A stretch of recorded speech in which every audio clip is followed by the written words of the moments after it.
Hi ಎಲ್ರಿಗೂ ನಮಸ್ಕಾರ. Welcome back to Rajanandini Kannada vlogs. ಇವತ್ತು ಪೆಡಿಕ್ಯೂರ್ ಮೆನಿಕ್ಯೂರ್ ಮಾಡ್ಕೋತಾ ಇದ್ದೀನಿ. ಮೊದಲಿಗೆ 1 ಸ್ಪೂನ್ ಕೊಬ್ಬರಿ ಎಣ್ಣೆ, 1/4 ಚಮಚ ಕಸ್ತೂರಿ ಅರಿಶಿನ ಹಾಕ್ಕೊಂಡು ಬಿಸಿ ಮಾಡಿಕೊಂಡೆ. ಇನ್ನೊಂದು ಬೌಲಲ್ಲಿ ಅಕ್ಕಿ ಹಿಟ್ಟು 3 ಸ್ಪೂನು, 1 ಸ್ಪೂನು ಕಾಫಿ ಪೌಡ್ರು, 1/4 ಚಮಚ ಕಸ್ತೂರಿ ಅರಿಶಿನ, ನಿಂಬೆಹಣ್ಣಿನ ರಸ,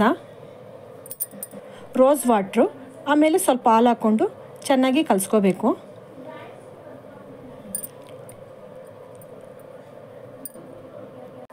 ತಿಂಗಳಿಗೊಂದ್ಸತಿ ನಾವು ಈ ರೀತಿ ಪೆಡಿಕ್ಯೂರ್ ಮೆನಿಕ್ಯೂರ್ ಮಾಡಿಕೊಂಡ್ರೆ ನಾವು ಪಾರ್ಲರ್ಗೆ ಹೋಗೋ ಅವಶ್ಯಕತೆಯೇ ಇಲ್ಲ. ನಾವು ನಮಗೆ ಆದ ಒಂದು ಟೈಮ್ ಕೊಟ್ಕೊಂಡು ಈ ರೀತಿ ಮಾಡ್ಕೊಳ್ಳೋದ್ರಿಂದ ತುಂಬ ಚೆನ್ನಾಗಿರುತ್ತೆ. ಈ ಹಿಂಡಿಗಳೆಲ್ಲ ಒಡೆಯೋದಿಲ್ಲ, ತುಂಬ ಚೆನ್ನಾಗಿ ಇಟ್ಕೋಬೋದು ಹಿಂಡಿಗಳನ್ನೆಲ್ಲ. ಒಂದು ಬಕೆಟಲ್ಲಿ ಬಿಸಿನೀರು ತೊಗೊಂಡಿದ್ದೀನಿ. ಅದಕ್ಕೊಂದು ಸ್ವಲ್ಪ ನಿಂಬೆಹಣ್ಣಿನ ರಸ, ಶಾಂಪು, ಉಪ್ಪು, ಸೋಡಾ ಇಷ್ಟನ್ನು ಹಾಕ್ಕೊಂಡಿದ್ದೀನಿ. ನೇಲ್ ಪಾಲಿಷ್ನೆಲ್ಲ ರಿಮೂವ್ ಮಾಡಿ ಕಾಲನ್ನು ಒಂದು 5 ನಿಮಿಷಗಳ ಕಾಲ ನೆನೆಸಿಟ್ಕೋಬೇಕು. ಅಲ್ಲಿವರೆಗೂ ನಾನು ಕೈಗೆ ಈ ಕೊಬ್ಬರಿ ಎಣ್ಣೆ ಮತ್ತು ಅರಿಶಿಣ ಬಿಸಿ ಮಾಡ್ಕೊಂಡಿದ್ದೀನಲ್ಲ ಅದನ್ನೆಲ್ಲ ಹಚ್ಚಿ ಸ್ಕ್ರಬ್ ಮಾಡ್ಕೋತಾ ಇದ್ದೀನಿ. ಈ ರೀತಿ ಕೊಬ್ಬರಿ ಎಣ್ಣೆ ಮತ್ತು ಅರಿಶಿಣನ ಮಸಾಜ್ ಮಾಡ್ಕೊಳ್ಳೋದ್ರಿಂದ ನಮ್ಮ ಸ್ಕಿನ್ನು ಡ್ರೈ ಆಗದಿರ ಸಾಫ್ಟಾಗಿ ಗ್ಲೋಯಿಂಗ್ ಆಗಿ ಚೆನ್ನಾಗಿರುತ್ತೆ. ಒಂದು 5 ನಿಮಿಷಗಳ ಕಾಲ ಈ ಥರ ಮಸಾಜ್ ಮಾಡಿ ತೊಳಿಬೇಕು. ನಾನು ಇದಕ್ಕೆ ಅಂತಲೇ ಒಂದು ಬ್ರಷ್ ಇಟ್ಕೊಂಡಿದ್ದೀನಿ. ನೇಲ್ಸ್ ಎಲ್ಲನೂ ಇದರಲ್ಲಿ ಕ್ಲೀನ್ ಮಾಡ್ಕೋತಾ ಇದ್ದೀನಿ. ಉಗುರು ಎಡ್ಜ್ನೆಲ್ಲ ಈ ರೀತಿ ಕ್ಲೀನ್ ಮಾಡ್ಕೋತಾ ಇದ್ದೀನಿ. ಕೊಳೆಯೆಲ್ಲ ಉಗುರೊಳಗಡೆ ಹೋಗಿರುತ್ತೆ, ಅದನ್ನೆಲ್ಲ ಕ್ಲೀನಾಗಿ ರಿಮೂವ್ ಮಾಡ್ಕೋತಾ ಇದ್ದೀನಿ. ಆವಾಗ ಕ್ಲೀನಾಗಿ ಚೆನ್ನಾಗಿ ಕಾಣಿಸುತ್ತೆ. ಕಾಲು 5 ನಿಮಿಷ ನೆಂದಿದೆ ಚೆನ್ನಾಗಿ. ಈಗ ನಿಂಬೆ ಹೋಳಿತ್ತಲ್ಲ ಅದರಲ್ಲಿ ನಾನು ಚೆನ್ನಾಗಿ ಕಾಲಿಗೆ ಮಸಾಜ್ ಮಾಡ್ತಿದ್ದೀನಿ. ಇದರಿಂದ ಟ್ಯಾನ್ ಎಲ್ಲ ರಿಮೂವ್ ಆಗುತ್ತೆ. ಸ್ಕ್ರಬ್ ಮಾಡ್ಕೋತಾ ಇದ್ದೀನಿ. ಇದೇ ಅಕ್ಕಿ ಹಿಟ್ಟು ಮತ್ತು ಕಾಫಿ ಪುಡಿ ಸ್ಕ್ರಬ್ಬಿಂದ ಕೈಗಳನ್ನೂ ಕೂಡ ಚೆನ್ನಾಗಿ ಮಸಾಜ್ ಮಾಡ್ಕೋಬೇಕು. ಆ ವಿಡಿಯೋ ಇಲ್ಲಿ ಸ್ಕಿಪ್ ಆಗಿದೆ. ಸ್ಕ್ರಬ್ಬೆಲ್ಲ ಆದಮೇಲೆ ಕೈ ಉಗುರು ಥರನೇ ಕಾಲು ಉಗುರಲ್ಲೂ ಎಡ್ಜ್ಗಳನ್ನೆಲ್ಲ ಕ್ಲೀನ್ ಮಾಡ್ಕೋತಾ ಇದ್ದೀನಿ. ಈ ರೀತಿ ತಿಂಗಳಿಗೊಂದು ಸಾರಿ ಪೆಡಿಕ್ಯೂರ್ ಮೆನಿಕ್ಯೂರ್ನ ಮನೆಯಲ್ಲೇ ಮಾಡ್ಕೋತಾ ಇರ್ತೀನಿ. ಇದೆಲ್ಲ ಆದಮೇಲೆ ಸ್ಕಿನ್ ಓಪನ್ ಪೋರ್ಸ್ ಆಗಿರುತ್ತೆ. ಬಾಡಿ ಲೋಷನ್ನ ಹಚ್ಕೋತಾ ಇದ್ದೀನಿ.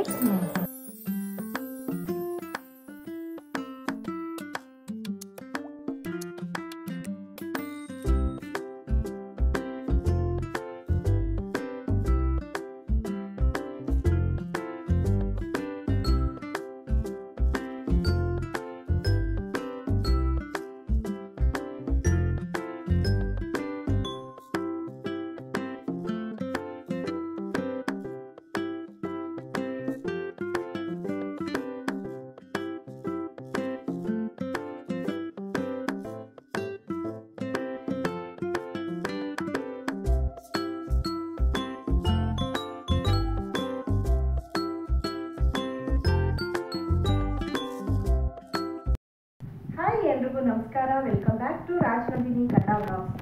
ಇವತ್ತು ನಾನು ಮಸಾಲೆ ವಡೆ ಮಾಡ್ತಾ ಇದ್ದೀನಿ. ಮಸಾಲೆ ವಡೆಗೆ ನಾನು ಇದ್ಕಿದ ಅವರೆಕಾಳು ಹಾಕಿ ಮಸಾಲೆ ವಡೆ ಮಾಡ್ತಾ ಇದ್ದೀನಿ. ನಾನು ಯಾವ ರೀತಿ ಮಾಡ್ತೀನಿ ಅಂತ ತೋರಿಸ್ತೀನಿ.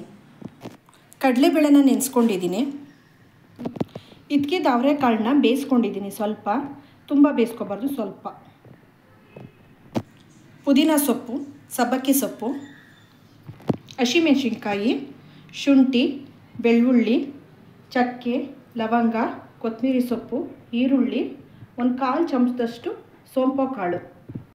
ಇವಾಗ ಜಾರ್ನಲ್ಲಿ ಈ ಕಡಲೆಬೇಳೆ ನೆನೆಸ್ಕೊಂಡಿದ್ನಲ್ಲ ಹಾಕ್ಕೊಂಡು ತರಿಯಾಗಿ ರುಬ್ಕೋತೀನಿ. ತುಂಬ ನುಣ್ಣಗೆ ರುಬ್ಕೊಳ್ಳಲ್ಲ, ತರಿಯಾಗಿ ರುಬ್ಕೋತೀನಿ.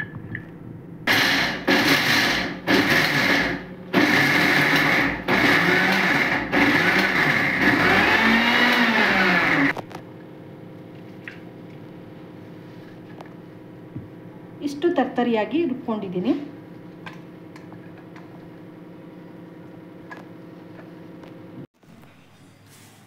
ಈಗ ಬೇಯಿಸ್ಕೊಂಡಿರುವಂಥ ಅವರೆಕಾಳನ್ನು ಸ್ವಲ್ಪ ಹಾಕೋತೀನಿ ರುಬ್ಬಕ್ಕೆ.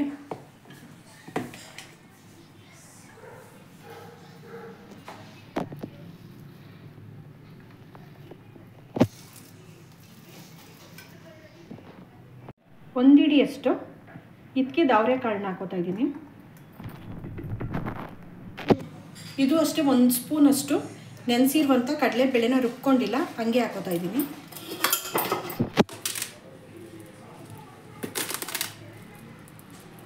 1 ಸ್ಪೂನಷ್ಟು ಒಣ ಕಡಲೆಬೇಳೆನ ಹಾಕೋತಾ ಇದ್ದೀನಿ. ಈ ಥರ ಹಾಕ್ಕೊಂಡ್ರೆ ಚೆನ್ನಾಗಿರುತ್ತೆ. ವಡೆಗೆ ಮಸಾಲೆ ರುಬ್ಕೋತಾ ಇದ್ದೀನಿ. ಹಸಿಮೆಣಸಿನ್ಕಾಯಿ, ನಾನು ಸ್ವಲ್ಪ ಖಾರವಾಗಿ ಮಾಡ್ಕೋತಾ ಇದ್ದೀನಿ. ಖಾರ ಕಮ್ಮಿ ಬೇಕಾದರೂ ಕಮ್ಮಿ ಮೆಣಸಿನ್ಕಾಯಿ ಹಾಕೋಬೋದು.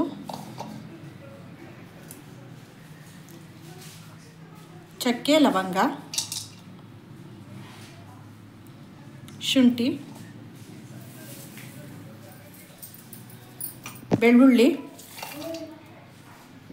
1/4 ಚಮಚ ಸೋಂಪು ಕಾಳು ಇಷ್ಟನ್ನು ಹಾಕ್ಕೊಂಡು ಸ್ವಲ್ಪ ನೀರು ಹಾಕ್ಕೊಂಡು ರುಬ್ಕೋತೀನಿ. ಈ ರುಬ್ಕೊಂಡಿರುವಂಥ ಮಸಾಲೆನ ಇದಕ್ಕೆ ಹಾಕೋತಾ ಇದ್ದೀನಿ.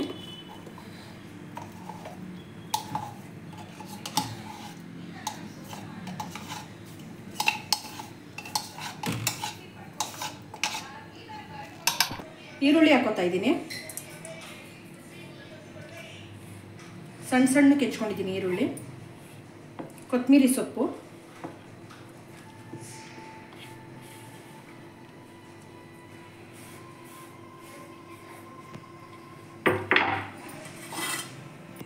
ಸಬ್ಬಕ್ಕಿ ಸೊಪ್ಪು, ಪುದೀನ ಸೊಪ್ಪು,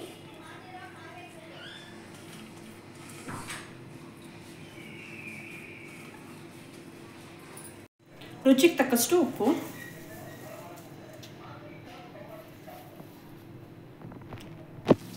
ಈಗ ಚೆನ್ನಾಗಿ ಮಿಕ್ಸ್ ಮಾಡ್ತಾ ಇದ್ದೀನಿ.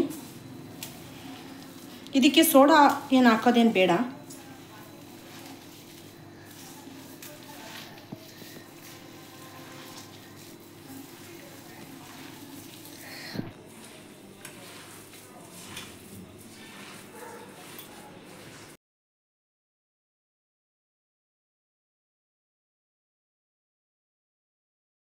ತಟ್ಟೋದಕ್ಕೆ ಈ ಥರ ಉಂಡೆ ಉಂಡೆಯಾಗಿ ಮಾಡ್ಕೊಂಡು ಒಂದು ತಟ್ಟೆಗೆ ಇಟ್ಕೊಂಡಿದ್ದೀನಿ. ಆಗ ಬೇಗ ಬೇಗ ತಟ್ಟು ಹಾಕ್ಬೋದು.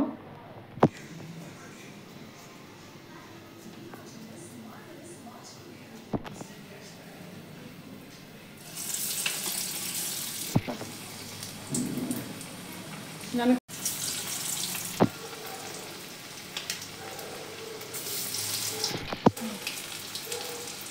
ವಡೆ ಬೇಯಿಸ್ಕೋಬೇಕು. ಯಾಕಂದರೆ ಒಳಗಡೆ ಇಟ್ಟಿಟ್ಟಂಗಿರುತ್ತೆ. ಜೋರಾಗಿ ಉರಿ ಮಾಡಿ ಬೇಯಿಸ್ಕೊಂಡ್ಬಿಟ್ರೆ